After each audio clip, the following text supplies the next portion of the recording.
ये क्वेश्चन है सेमीकंडक्टर का, जिसमें दिया हुआ है एक सर्किट डायग्राम और जर्मेनियम और सिलिकॉन दो डायोड दिए हुए हैं।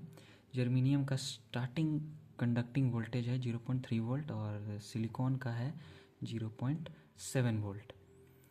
तो हम लोग को निकालना है कि ये जर्मेनियम को जब हम लोग एक रिवर्स बायस करेंगे तो इस वी नोड में, यहाँ पर वी नोड में कितना चेंजेस आता है, कितना पोटेंशियल चेंजेस आता है, वी नोड कितना चेंज आता है वो निकालना है। तो हम लोग को पता है कि डायोड कब कंडक्ट करता है। डायोड कब कंडक्ट करेगा आपका, जब आपका डायोड क्या हो, फॉरवर्ड बायस्ड हो, तब वो कंडक्ट करता है और उस समय उसका रेजिस्टेंस 0 हो जाता है जब ये फॉरवर्ड बायस रहता है। जैसे फॉरवर्ड बायस कब होता है, जब डायोड का P side positive terminal of battery से कनेक्टेड होता है और उसका नेगेटिव साइड नेगेटिव टर्मिनल से कनेक्ट होता है। तो ये फॉरवर्ड बायस के लिए है और उस समय तो आपका रेजिस्टेंस 0 हो जाता है। तो हम लोग पहले चेक करेंगे इस जगह पे वी नोड पहले निकालते हैं नॉर्मल केस के लिए, जैसे दिया हुआ है सर्किट डायग्राम में। तो यहाँ पे देखिए जर्मेनियम का जो स्टार्टिंग वोल्टेज है उसको स्टार्ट होने के लिए 0.3 वोल्ट ही चाहिए, ठीक है। अब इसको स्टार्ट होने के लिए आपको चाहिए 0.7 वोल्ट, ठीक है। अब मान लीजिए आपके पास आप गए हैं कहीं पे और दुकान आप ख़रीदने कुछ गए हैं, जैसे फल ही ख़रीदने गए हैं, दो दुकान लगाए हुए हैं और वही फल आपको कोई सस्ते दाम में देता है तो आप उसी की तरफ जाते हैं, ठीक है।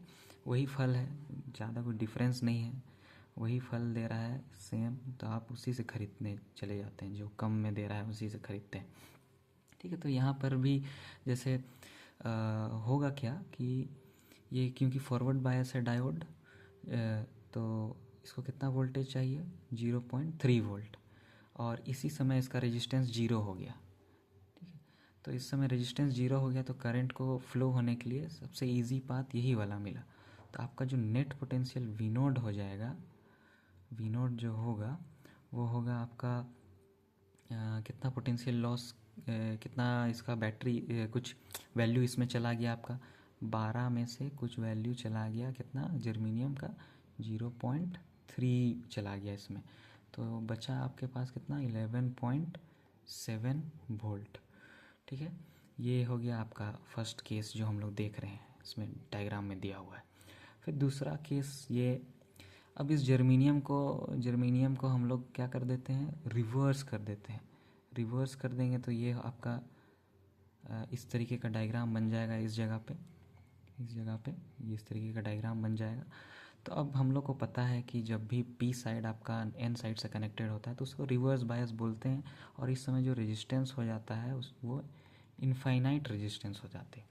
तो यहाँ से तो कुछ कंडक्शन होने वाला है नहीं, ठीक है। अब जो कंडक्शन होगा यहाँ सिलिकॉन से होगा। तो अब इस केस के लिए जो वी नोड पे हम लोग पोटेंशियल देख सकते हैं, वी नोड पे पोटेंशियल देख सकते हैं 12 वोल्ट में कितना चला गया, इस सिलिकॉन भैया कितना ले लिए आपका 0.7 वोल्ट ले लिए, तो आपका बचा क्या 11.3 वोल्ट। तो यहाँ पे जो पूछ रहा है कितना चेंजेस है वी नोड पे, कितना चेंजेस है, तो डेल्टा वी निकाल लेते हैं, कितना चेंजेस है 11.7 माइनस में 11.3, तो ये आ गया आपका 0.4 वोल्ट, ठीक है। तो 0.4 वोल्ट है आपका आंसर, बी सही है।